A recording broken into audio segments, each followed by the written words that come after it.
Hey ladies, I know you all wanted me to show you how I'm making this DIY mask, so I figured instead of sending you just pictures, I would show you real fast.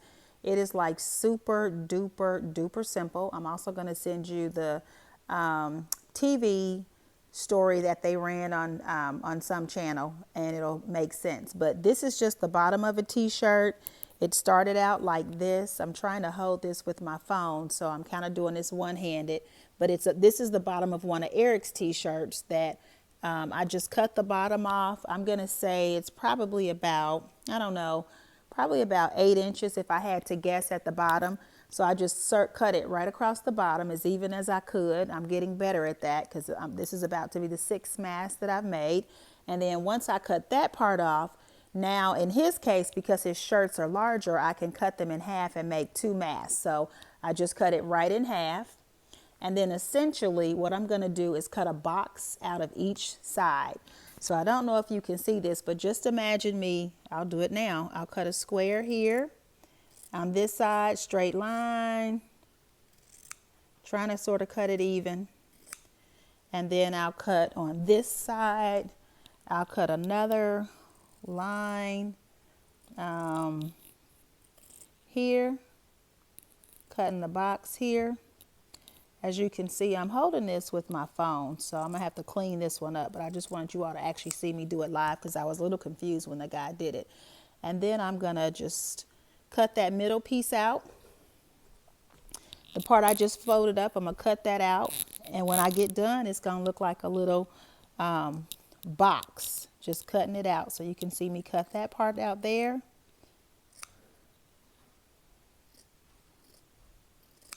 Okay.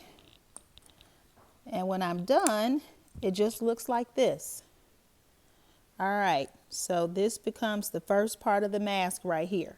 Now, essentially, there's the first part of the mask. So I'm going to show you what the other part of what I did that was different. When you open it up, you can basically, again, I'm doing this with one hand, but you open it up and what you have is the front part of the mask, and then you have 2 ties on either end.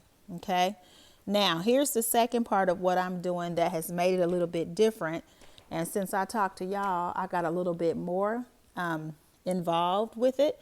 So I'm going to cut out a second piece that looks just like this from the other half of it.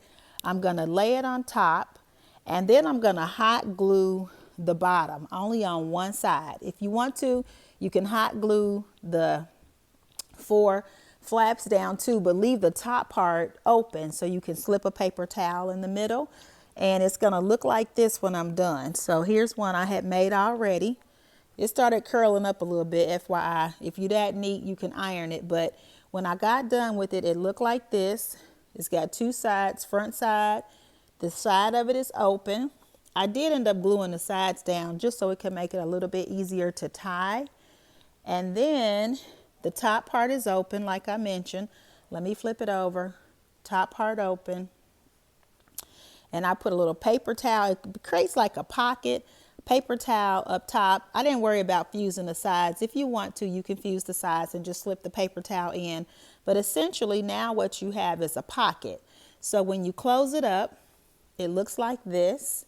And then I will send you a photo of what I look like with it on. So it just goes over your nose, up under your chin, tie the top, tie the bottom, and you actually have a pretty good seal, not only to filter stuff out from getting into you, but now you have a seal that you can keep your potential germs or secretions from going out in the air. And I believe at this point that's the goal. It's not just that we're trying to keep other folks out, but we don't know what type of germs we might be passing on, and so it keeps it in.